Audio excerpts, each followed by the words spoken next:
Good morning, everyone. On behalf of Trinity Reformed Baptist Church, I send you greetings. And it's my delight and such a privilege to be here to minister to you the Word of God. Ang problema ko lang habang nagpe-prepare ng message, knowing Pastor Rene and the preachers in this pulpit, ay ano pa ba yung mga mensahe na hindi niyo narinig. But I trust in the power of the Word of God, and I pray that the messages today will truly be beneficial sa atin. Please open your Bibles with me in James chapter 3, beginning verse 5 or half of verse 5. And we will talk about the power of the tongue. James chapter 3, verse 5, how great a forest is set ablaze by such a small fire. And the tongue is a fire, a world of unrighteousness. The tongue is set among our members, staining the whole body, setting on fire the entire course of life, and set on fire by hell. For every kind of beast and bird, of reptile and sea creature can be tamed and has been tamed by mankind. But no human being can tame the tongue. It is a restless evil, full of deadly poison. With it we bless our Lord and Father, and with it we curse people who are made in the likeness of God. From the same mouth come blessing and cursing. My brothers, these things ought not to be so. Does a spring pour forth from the same opening, both fresh and salt water? Can a fig tree, my brothers, bear olives, or a grapevine produce figs? Neither can a salt pond yield fresh water. Let's ask the Lord help sa atin pong pag-aaral ng kanyang salita. Our gracious and heavenly Father, we are thankful to hear again the words of Christ. It is our delight, Lord, to hear your words, and we pray that you would help our feeble minds, help our heart, for we know, Father, that we are so prone to wander. We're so prone, Panginoon, to be distracted with so many things. So, Lord, we pray that we would be focused. Help us, and we pray with the psalmist that you would open the eyes of our hearts that we may behold the wondrous things out of your word. We pray, Lord, that you would also help ang inyo pong lingkod na magtuturo ng inyong salita. Sa kanya pong kahinaan, kayo po ang kanyang patuloy na maging kalakasan. Ilayo niyo po kami sa anumang kamalian, bagkos turo niyo po sa amin ang inyong katotohanan. Sa pangalan ni Jesus. Amen.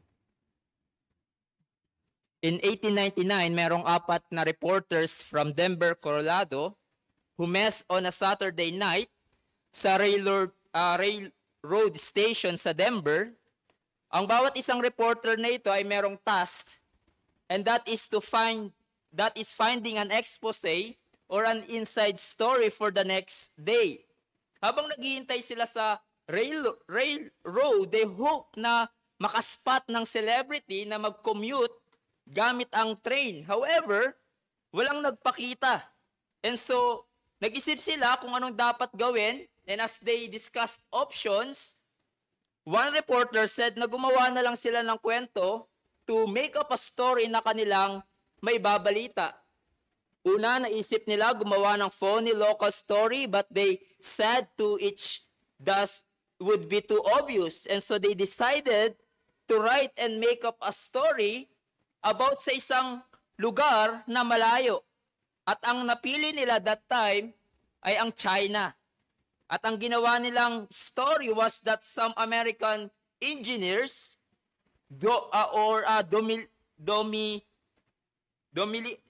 isa crew na pupunta sa China to do a major job na nagsasabi sa kanila that the government of China is planning to demolish the Great Wall of China.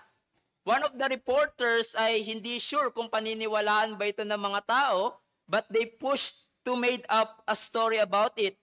At kinabukasan, ang kumalat na headline sa buong US na umabot hanggang sa China was the Great Wall China doomed and Beijing seeks world trade. At itong istorya na gawa-gawa lamang ng mga reporters from Colorado was taken seriously. At ito ay kumalat at dumating even sa citizens of China. When they heard that the Americans were sending a demolition crew para gibain yung Great Wall of China, sila ay napuno ng galit. Particularly those members of secret society na who were against any kind of foreign intervention. At ang ginawa nila, they attacked foreign embassies in Beijing at pinatay nila hundreds of missionaries from abroad. In the next months, nagkaroon ng war. 1,000 troops from different countries invaded China to protect their countrymen. At ang daming namatay sa pangyayari na yon. At ang pangyayari na yon was called and has been known as the Boxer Rebellion. At ang ugat ng pangyayari na ito ay dahil sa mga reporters from Colorado who fabricated a news. Napaka makapangyarihan ng salita or written word, isn't it? Kaya nitong magsimula ng digmaan. It can exalt a nation. It can bring down a nation. Kaya nitong ibagsak ang bansa. Kaya ng dila na mag-angat ng buhay at kaya din nitong magbagsak ng buhay. Goodness comes out from our mouths and also the filth. Lumalabas din sa ating bibig ang mga matitinding kasamaan. Si James, the brother of our Lord Jesus Christ, understood it well. As any man in history, he understood the power of the tongue. That's why no wonder it is his great concern sa letter na ito. And one of the great themes ng sulat ni James ay may kinalaman sa evidence ng true faith. He wrote in this letter the several tests kung paano malaman kung tunay ba ang ating pananampalataya. Nandyan ang true faith perseveres in trial, true faith produces good works, and etc. And surprisingly, James uses the tongue or our speech as still another test of genuine faith. Dahil ang genuineness ng pananampalataya ng isang tao will inevitably be demonstrated sa kanyang speech. Dahil kung ano talaga ang laman ng ating puso, ang kalagayan ng ating puso ay siyang lumalabas sa ating bibig at maging sa ating actions. At tayo ng mga believers, by the grace of God, ay pinagkalooban ng Diyos ng pagbabago, pagpapabanal sa paggamit ng dila. We have now a self-control as a fruit of the Holy Spirit in our lives, but we must maintain a sanctified tongue. We must continually control our tongue by the help of the Spirit. Why? Because our tongue or speech is so powerful. Our tongue is dangerous. And here in our passage, James gives us a compelling reasons why we must tame our tongue. And there are 3 headings I want us to consider. First, its severe destructive power. Secondly, its savage nature. And lastly, its swindling activity. So first of all, yung kanyang destructive power o nagdudulot ito ng matinding pagkawasak. In verse 5b, it says, how great a forest is set ablaze by such a small fire, and the tongue is a fire, a world of unrighteousness. The tongue is set among our members, staining the whole body, setting on fire the entire course of life, and set on fire by hell. If you notice yung verse 5, it starts sa salitang how great, or in other translation, behold. Dito ay ini-issue ng command ni James na tignan natin, mabuti ang kanyang sasabihin upang huwag nating ma-miss ang punto ni James patungkol sa matinding pinsala. na dulot ng ating pananalita. So he's saying, itanim nyo sa inyong isip. Tignan nyo how great a forest is set ablaze by such a small fire, and the tongue is a fire. Dito ay hinanilid tulad ni James, ang ating dila sa isang fire. Ang apoy ay mapamansala at malinaw na ipapaliwanag sa atin yan ni James by using an illustration, katulad ng isang maliit na apoy in the forest, kahit isang mitsa lamang, kaya nitong mabilis kumalat at sunugin ang buong gubat. Kaya nitong sunugin ang buong city, ang buong street. I remember noong kami ay nakatira sa Quezon City, yung nasunugan kami ng bahay, yung buong street namin ay nasunog at halos walang natira. Pagkatapos ng sunog, talagang grabe yung nangyari. Walang natirang anumang gamit dahil sobrang bilis ng pangyayari. At alam nyo kung anong nag-cause ng malaking pinsala na yon ayon sa report na aming natanggap or sa pag-iimbestiga. Ito ay dahil sa candle. Isang maliit na kandila na naiwang nakasindi, and it burned the street. It burned the entire street. A small fire can set ablaze the forest. Yan ang isang truth na hindi natin maitatanggi na kayang gawin ng maliit na apoy. Fire is destructive. At sinabi ni James, ganyan ang kayang gawin ng masamang pananalita. Ganito rin, hinahalin tulad ng OT passages ang masamang dila or evil speech. Halimbawa in Psalm 120 verse 3, it says, "What shall be given to you and what more shall be done to you, you deceitful tongue? A warrior's sharp arrows with glowing coals of the broom tree." Ang mapanling lang na dila ay parang umaapoy na araw. Everything that it touches it will be burned at masisira. In Proverbs 16 verse 27, "A worthless man plots evil, and his speech is like a scorching fire." Evil speech ay parang nagliliyab na apoy, and everything it touches is set on fire and eventually will be destroyed. And in Proverbs 26 verse 20, "For lack of wood, the fire goes out, and where there is no whisperer, quarreling ceases." In other words, ang picture dito ay parang na binibigay is that evil report or gossip or lie ay parang kahoy na nagsisiga ng apoy. Ginagatungan para lumiyab ang apoy. And so evil speech, ungodly speech, like gossip, lie, evil report, slander, can spread like a wildfire. And kung hindi makontrol ay magdudulot ng matinding pinsala. It can destroy churches. It can destroy relationship, families, and nations. It can create violence, divisions, and many more. Interesting to note that the Bible links gossip and fire. In Proverbs 16, in Proverbs 26, ang gossip mabilis kumalat parang apoy, at kundi mapigilan, it will lead to vast destruction. An evil speech can make someone be depressed and crushed in spirit. Katulad ng sinabi ni Job, remember, yung mga friends niya, kung ano-anong kamalian ang sinasabi ng mga kaibigan niya sa kanya. And he said in Job 19 verse 2, "How long will you torment me and break me in pieces with words?" You break me in pieces with your words.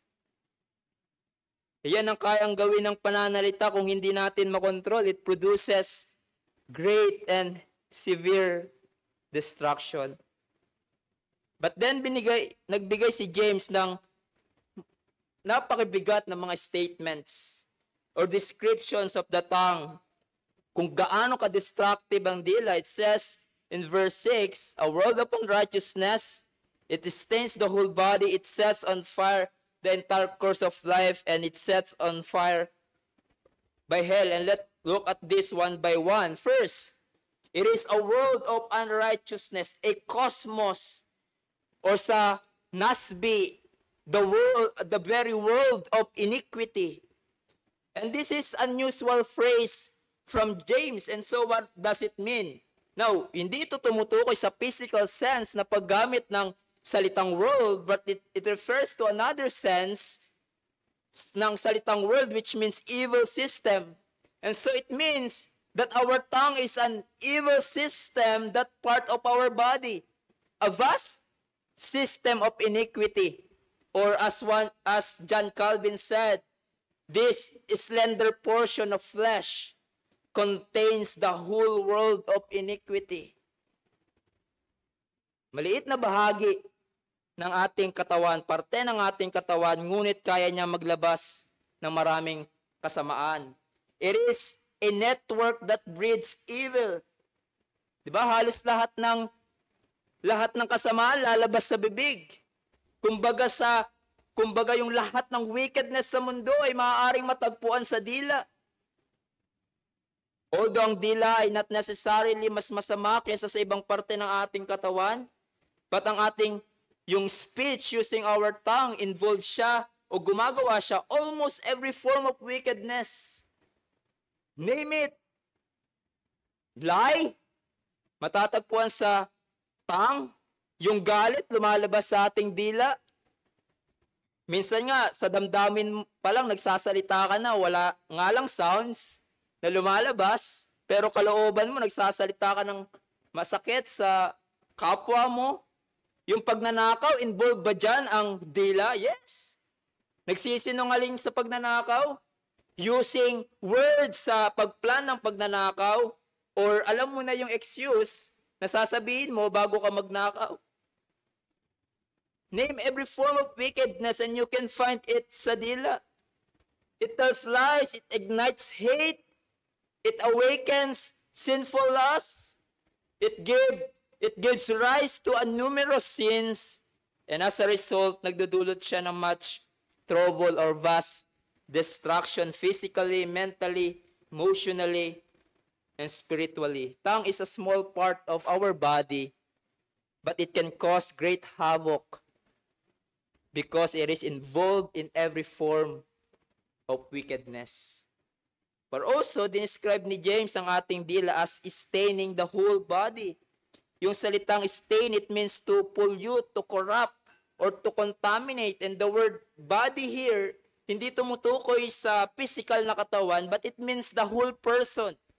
And so, dinudungisan niya ang buong pagkatao ng isang person. Ang masamang paggamit ng dila ay kaya niyang i-corrupt ang iyong buong pagkatao. And James actually echoes yung turo ng kanyang half-brother in flesh, ang ating Panginoong Jesus. In Matthew 5:15, verse 17, do you not see that whatever goes into the mouth passes into the stomach and expelled? But what comes out of the mouth proceeds from the heart. And this defiles a person, for out of the heart come evil thoughts, murder, adultery, sexual immorality, theft, false witness, slander. Hindi kung ano ang pinapasok natin sa ating katawan ang dumudungis ng ating pagkatao, kundi ang lumalabas sa ating bibig coming from the evil heart. An evil tongue results in an evil person. So kung masama ang lumalabas sa iyong bibig, yun ang pagkatao mo. Filthy tongue can make your whole person morally corrupt. Evil speech has the power to defile the whole character of a person. An evil tongue blemishes one's personality. At yung dila, parte siya ng katawan na nababalot ng halos lahat ng kasamaan, dinudungisan ang ating buong pagkatao. And James adds, his descriptions are expanding. He said, setting on fire the entire course of life. Other commentaries said that it is a proverbial saying that originate in ancient Greece, and it is pointing to the general course of life. Yung salita pong course of life, literally it means the will of birth or will of existence. In other words, ang ating masamang dila, hindi lang siya kayang magdungisan ang ating pagkatao, i-corrupt ang whole person, but also it can influence everything through the course of our life. Kumbaga, mas malawak ang kaya niyang maimpluwensyahan. Katulad ng nasusunog na isang bagay, di ba? Eventually, yung katabi niya ay mga combustible materials ay masusunog din. It will affect everything it touches. Ganyan ang evil speech. Makaka-apekto ito sa mga tao, sa buhay mo. At magiging takbo ng iyong buhay at pangungugali. In fact, di ba, malalaman ng mga tao kung anong klaseng tao ka, anong klaseng pamumuhay ka, anong klaseng pangungugali meron ka. Malalaman nila yan sa pamamagitan ng iyong pananalita. Whether good or bad, what we say gives others a pretty good idea of who and what we really are. Ganun din pagdating sa positive side ng paggamit ng dila. Kung ang patuloy na lumalabas sa bibig ng isang tao ay pagtulong sa iba, kind words, you can detect or pretty sure na ganun din ang kanyang tahanan, ganun din siya sa kanyang sarili. Sa negative side naman,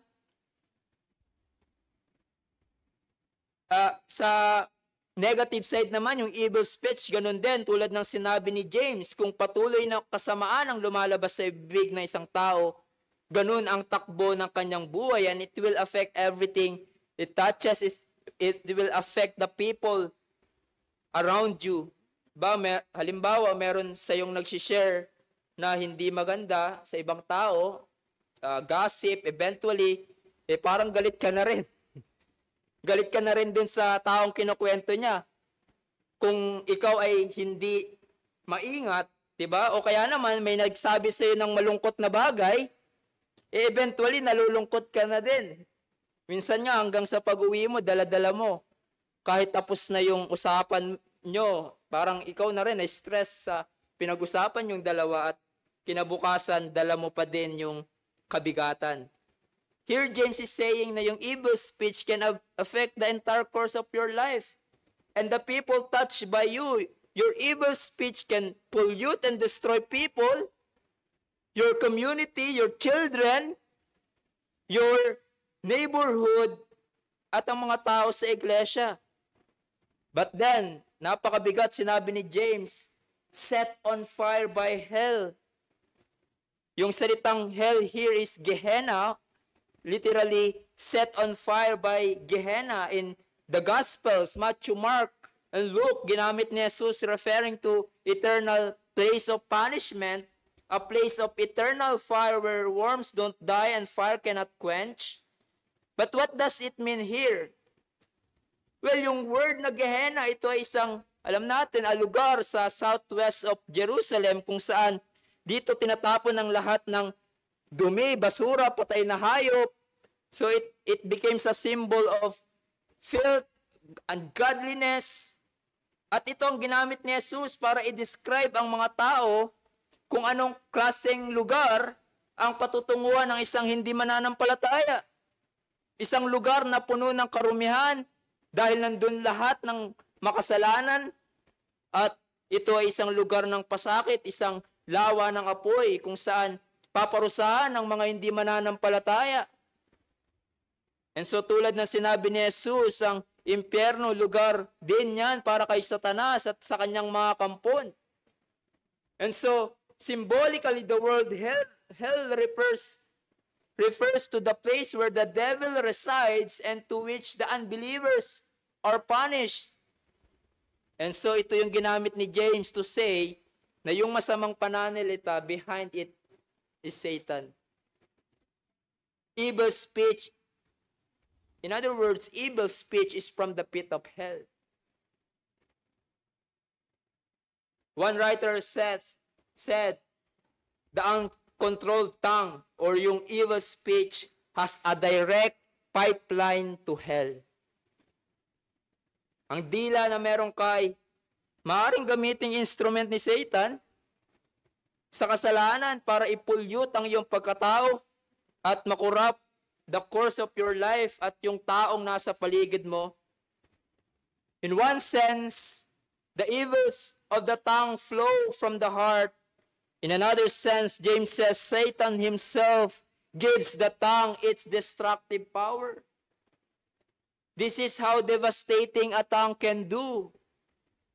If you wonder bakit ang masamang dila ay nagkukos ng madaming kaguluhan at pagkawasak, it is because it is set on fire by hell.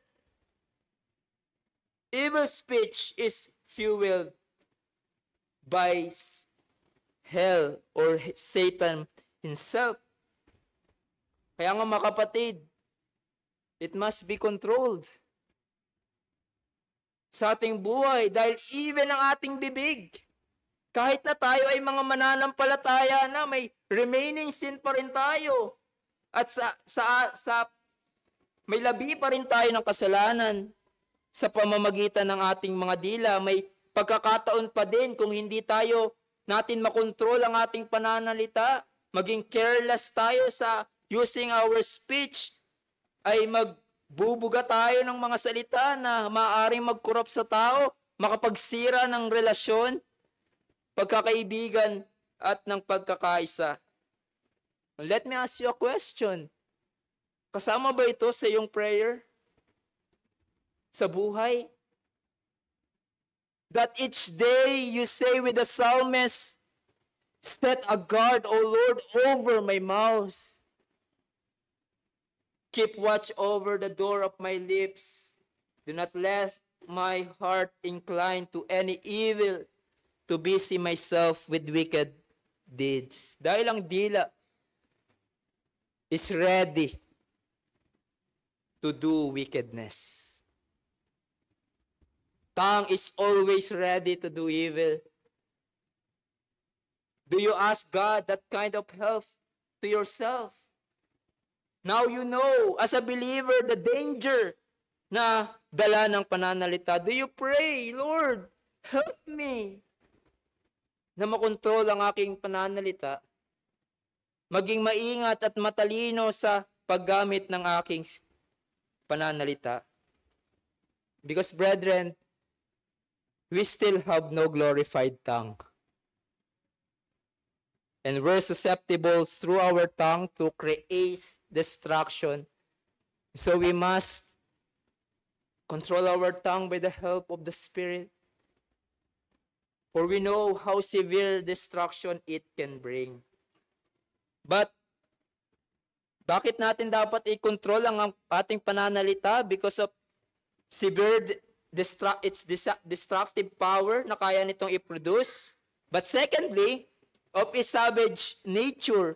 Now, when I say savage, it means mabangis at hindi basta-basta makokontrol. It cannot be easily controlled. In verse 7, it says, for every kind of beast and bird, of reptile and sea creature can be tamed and has been tamed by mankind, but no human being can tame the tongue. It is a restless evil full of deadly poison. So here James stated a general fact that we frequently observe. Na alam na nating lahat, anumang klaseng animals ay pwedeng matame ng tao. This word literally it means to subdue or restrain.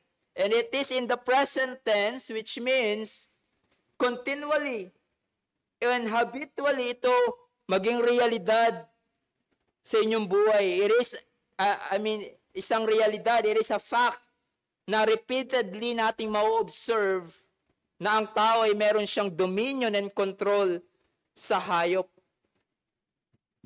Beast and bird and lion or oso. I remember yung napanood ko sa internet, no, yung parang yung hyena, na parang shih tzu lang sa kanya, ninyungod-ngod yung ulo niya sa mga mababangis na hayop na yon. Wild beasts can be tamed. Kayang mapasunod ng tao ang ibon, ang reptiles just like snakes. Mga sea creature like dolphins. Pumunta kayo sa Ocean Park and you will see how man can tame a sea lion and penguins and other sea creatures.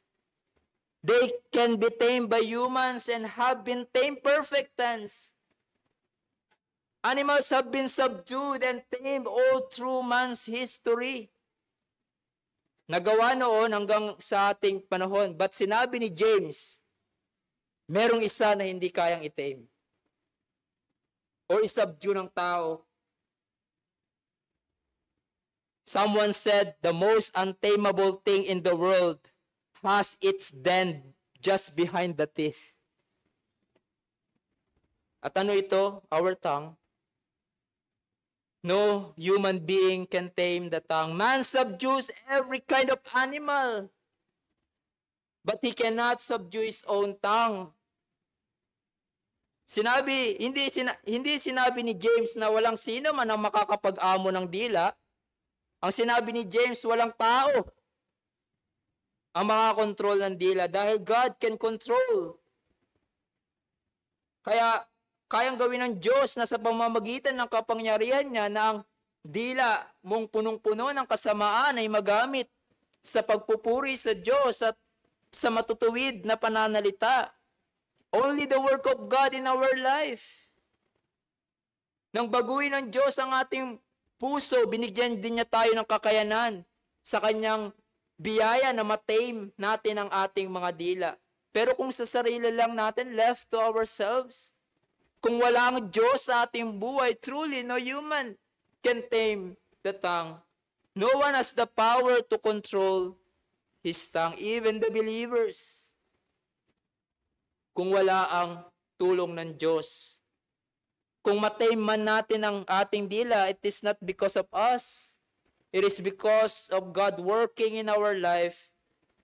And here James gives the further explanation kung bakit hindi kaya ng tao makontrol ang kanyang sariling dila. Bukod sa ang ating dila ay ayaw magpakontrol, gusto niya siya yung magkokontrol. James says the reason why na ang tao ay hindi niya kayang mapaamo ang kanyang sariling dila because it is restless evil.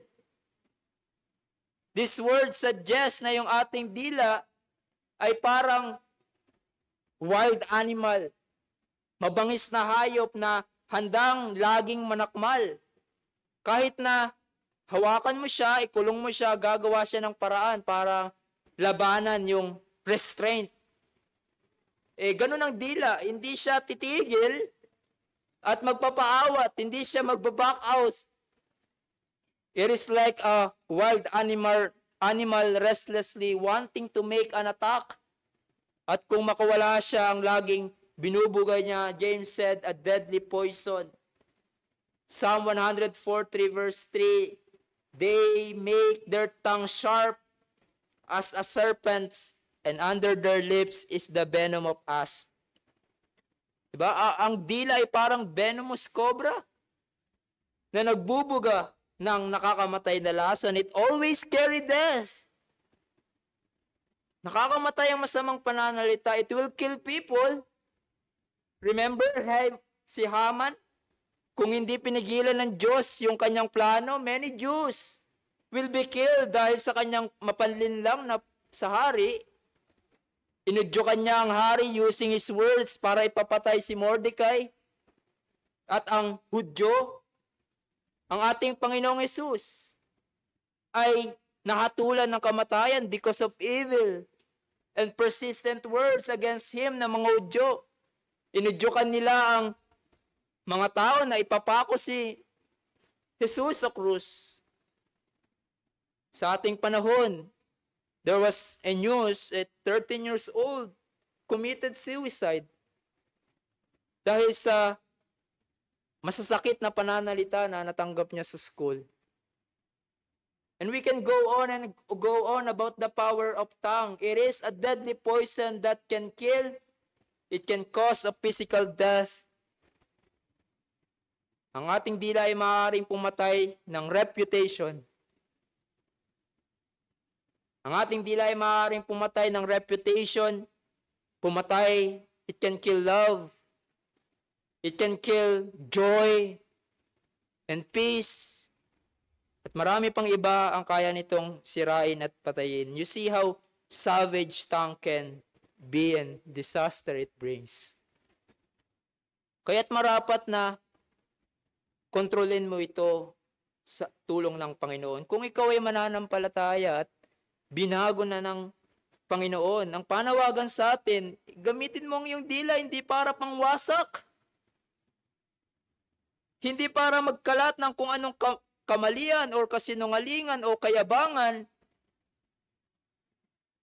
Kaya nga even the way we say words, di ba, kailangan din minsan nagiging maingat tayo kasi kahit totoo naman yung sinasabi mo or opinion mo, pero dahil sa tono ng iyong pananalita, pasigaw, padabog, maaaring makakuha ng maling impression ng mga tao sa sinasabi mo. Ganyan ka-tricky ang dila. Sa kabilang banda naman, malumanay nga yung pagkakasabi mo, pero dahil careless ka sa mga words na iyong sinasabi, ang dami mong pinagsasabi, may masama ding dulot iyon. Because remember, the words of Proverbs, when words are many, sins are not lacking. That's why we need to be careful. Well, you might say, ganito pala katindi yung maaaring panganib ng dila. Gawin natin, huwag na lang tayo masyadong mag-usap. Baka mamaya, hindi na kayo mag-usap sa lunch, ha? That's not the solution. James is not advocating na huwag na tayo mag-usap para mapigilan ang danger ng tongue. Tulad ng sinabi ko, the only solution is the work of God in our lives regarding sa ating tongue. So you ask the help of God na mag-grow sa self-control. Pagyamanin mo ito sa iyong buhay by the Spirit. Gumagawa ka ng paraan para hindi mahulog sa kasalanan ng dila. You may flee, lumalayo ka sa usapin kapag chismisan na yung usapan or leading na to slander na nagpo-provoke sa iyo na sumali at magsalita. You don't listen sa gossip fellowship na alam mong parang nag-encourage kang makisawsaw. Totoo yung sinabi ng Proverbs na yung words of the whisperer are like delicious morsels. And just to make clarifications, and we know sometimes we need to use our tongue to gently correct or confront someone na marahil mali yung sinasabi, like yung mga we use our tongue to warn against false teachings. We use our tongue to warn people para sa kanilang ikabubuti. But still, we need to be careful sa ating paggamit ng pananalita. At sundin mo yung sinasabi ng salita ng Diyos sa kung paano natin gamitin ng ating pananalita. At napakadaming nakasulat sa Bible how we use our tongue that will bring good to others and glory to God. And so the question is, sinusuri mo bang salita ng Diyos regarding to the use of our tongue at paano mo i-apply ito sa iyong buhay? Or baka ikaw yung isang tao na nagsasabi, wala namang perfecto sa paggamit ng dila, so okay lang kung mahulog ako pa ulit-ulit sa kasalanan ng dila, or sinasabi mo ito talaga personality ko, talkative, madaldal, careless sa mga words. Kapatid, kung ikaw ay mananampalataya, sa tulong ng Diyos, makakayanan mong makontrol ang iyong dila. Yes, not perfectly, but by the help of the Spirit, maaari mong ma-reverse ang ibubuga ng iyong dila. Imbis na lustful words, you can say wholesome words.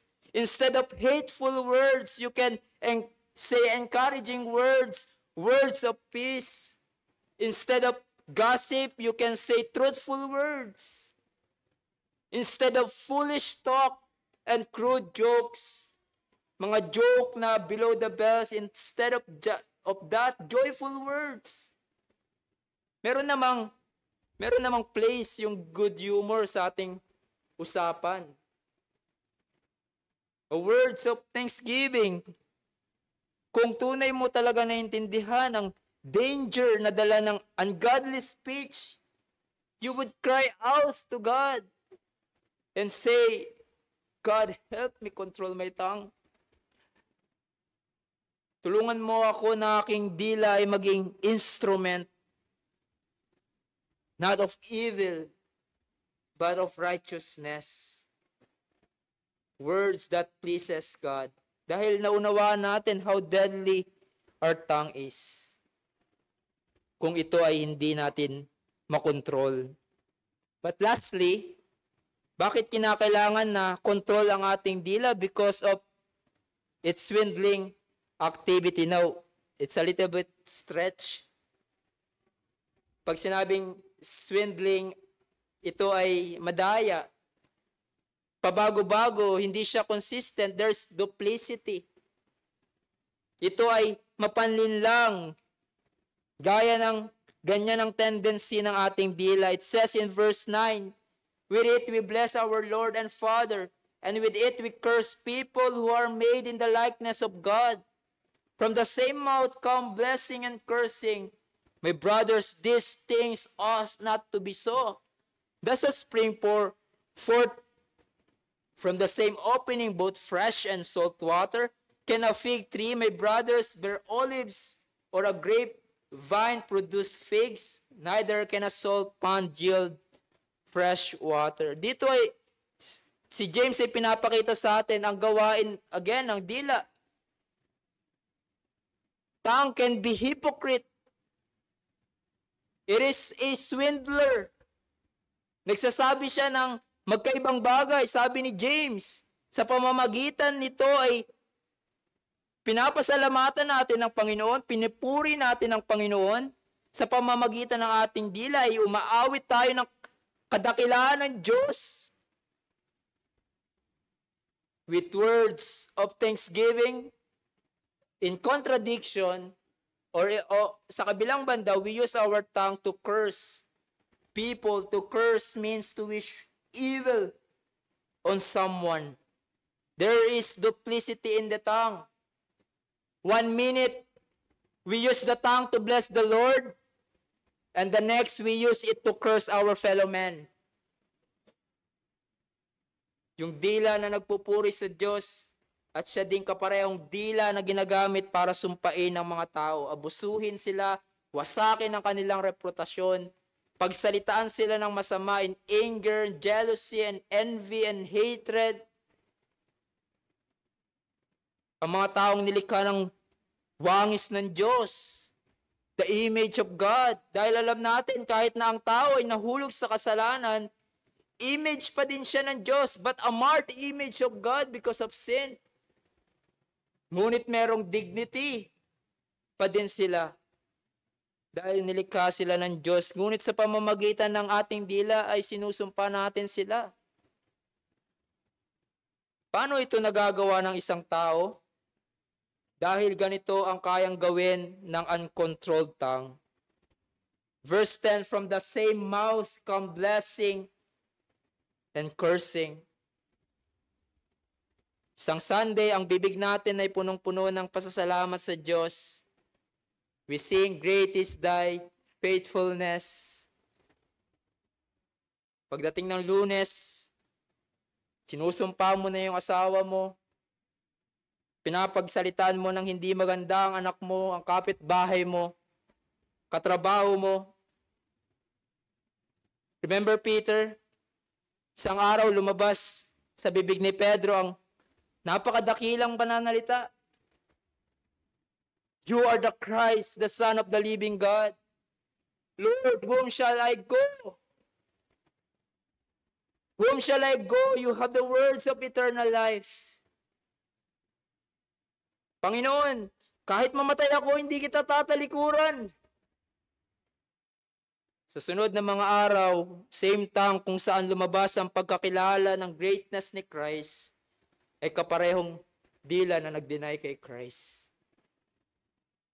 That's what our tongue can do. And so James says, my brothers, this is a strong word, ought not to be so. Now, even sa worship, di ba? Kung tayo among us ay punong-puno ng backbiting and slander and gossip, our worship is displeasing to God. These things ought not to be so, James says. That's a very strong language. Sinabi ni James sa mga believers, hindi dapat ganyan ang inyong bibig. Na one time ginagamit mo ang iyong dila sa pagpupuri sa Diyos, at sa susunod naman ay ginagamit mo ang iyong dila sa kasamaan at pag-curse sa tao, pag-yurak sa tao. In other words, sinasabi ni James, hindi ito akma sa iyong buhay if you are a believer.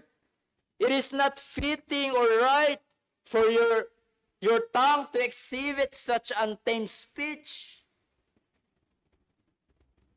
Hindi yan tugma sa iyo dahil ikaw na ay bagong nilalang kay Kristo Jesus. At kasama sa ginawang pagbabago sa iyo ng Diyos ay pinagkalooban kanya ng kakayanan na makapagsalita ng mga bagay na kapuri-puri sa Diyos at sa ikabubuti ng iba. And God expects your speech to be in that direction, brethren. And it is impossible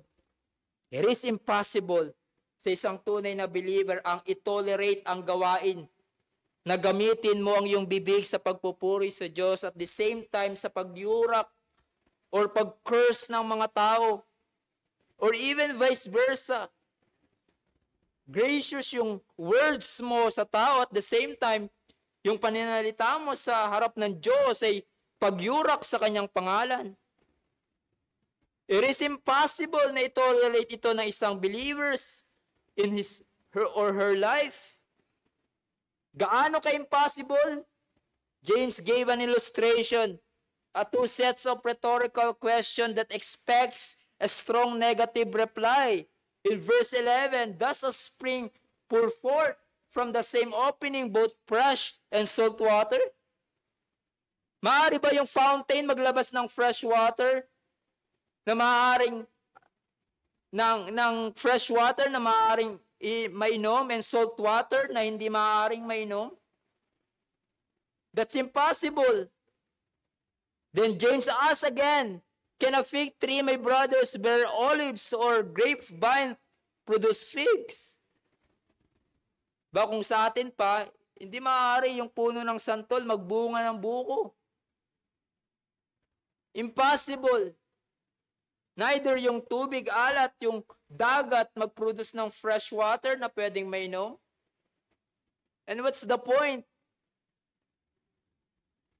ng questions na ito? Impossible sa isang true believer.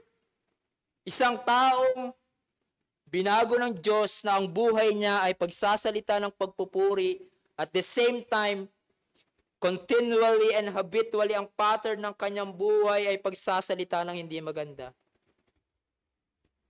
Pagbanggit ng evil speech, cursing speech, abusive speech, yung dalawang ito, words of blessing and cursing or evil speech ay hindi maaaring mag-exist pareho sa buhay ng isang believer. Now, I am not saying na ang isang tunay na believer hindi na mahuhulog sa sin of the tongue. But what's the pattern of your life? What's the pattern of your life?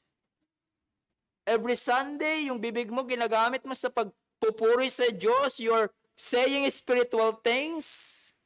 Then on Monday to Saturday, saan mo ginagamit ang iyong pananalita? Bullying the people made in the image of God? Abusing them, hurting them by your speech? Telling them lustful speech? James is saying, just no tree would not produce two kinds of fruits. For just as a fountain would not produce two kinds of water, so also a true believer would not produce both words of blessing and cursing others. If you are a true believer, truly born again, makikita in your speech. If you are a true believer, a pure heart will produce pure speech. But an evil heart will produce an evil speech. One of the marks ng tunay na believer ay kinokontrol niya ang kanyang pananalita. Ngunit kung ikaw ay nagsasabing mananampalataya, ngunit wala kang pakundangan, wala kang pagkukontrol sa iyong pananalita, kung ano-anong masasamang lumalabas sa iyong bibig, pagmumura, pagsisinungaling, abusive words, cursing words, evil speech, you cannot control your tongue. It might be an indication na wala kang tunay na faith. That's a sign na yung kiniklaim mo, yung kiniklaim mong relationship with Christ is a sham. It's a fake. Because ungodly speech indicates a godless heart. Uncontrolled tongue indicates a godless heart. At wala kang magagawa sa iyong sarili na mabago ang iyong dila.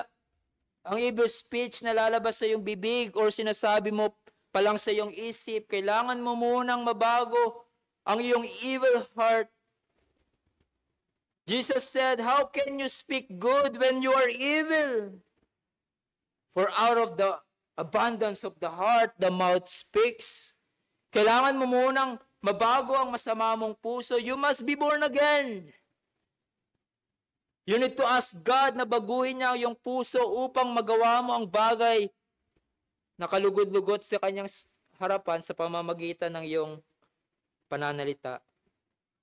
My friends, evil speech, the sins of the tongue, it will lead you to sa destruction and eternal punishment in hell. Unless ngayon na ay lumapit ka kay Jesus. Magsisi sa nagawa mong kasalanan at manampalataya tangi lamang kay Jesus para sa iyong kaligtasan. You might say with Isaiah, I am a man of unclean lips, and I dwell in the midst of the people of unclean lips. But God can purify your heart and purify your speech so that by the grace of God, ang iyong dila ay maging instrument ng pagpapala at hindi ng destruction. Gaano man kadumi ang iyong puso at dila, kaya itong linisin ng Panginoon at patawarin kung ikaw ay magtitiwala lamang kay Jesus. I am not saying na yung hindi masyadong nagsasalita ay may tunay na faith. But you get the point. One of the fruits of grace in heart is he is able to tame his tongue. For us, brethren, you see ang matinding panganib ng masamang pananalita. I hope these truths ay tumatak sa iyong isip upang maging careful ka sa pananalita. I'm not saying na wala nang, again, place ang humor sa ating pag-uusap. But the kind of conversation should be also be guarded. Dahil kung minsan, sa sobrang kasiyahan natin, hindi na natin namamalayan, ang dami nating sinasabing hindi maganda, hindi na sumasabay yung ating discernment. Remember, when the words are many, sins are not lacking. Control your tongue, brethren, by the help of God. Dahil ikaw na ay bagong nilalang kay Kristo Jesus. God expects you to discipline and control your tongue. You know ang isang ebidensya ng lumalago sa godliness ng isang believer? You know ang ebidensya ng growing in godliness? Hindi sa husay niyang magsalita, but rather his ability to bridle his tongue. Ask the help of God to control your tongue. Not talking at all will not help. Right? Dahil pwede na kahit hindi ka nagsasalita verbally, sa isip mo naman ang dami ng sinasabi. You need the help of God to tame your tongue. At kung ikaw ay mag-fail, mahulog sa sin of the tongue, confess it to God. That even your speech, you don't give glory to God. Don't make excuses sa Panginoon. Don't say, hindi ko mapigilan ng bugso ng damdamin ko. Sasabihin ko yung gusto kong sabihin. I will speak kung anong nasa isip ko. Wala akong pake kung sino ang masaktan. No. If you are a true believer, by God's grace, you can mortify the sins of the tongue. At kung yan ang nakikita mong problema sa iyong buhay, the Word of God demands you to change your speech habits. God expects you as a believer to even have a discipline happening in your life sa paggamit ng iyong pananalita. And you can always come to God in prayer to seek His help upang magkaroon ng pagkokontrol sa iyong pananalita. Because as one writer says, the ability to check and guide the tongue effectively only comes through the power of the indwelling Holy Spirit. Ask the Lord every day, Lord, help me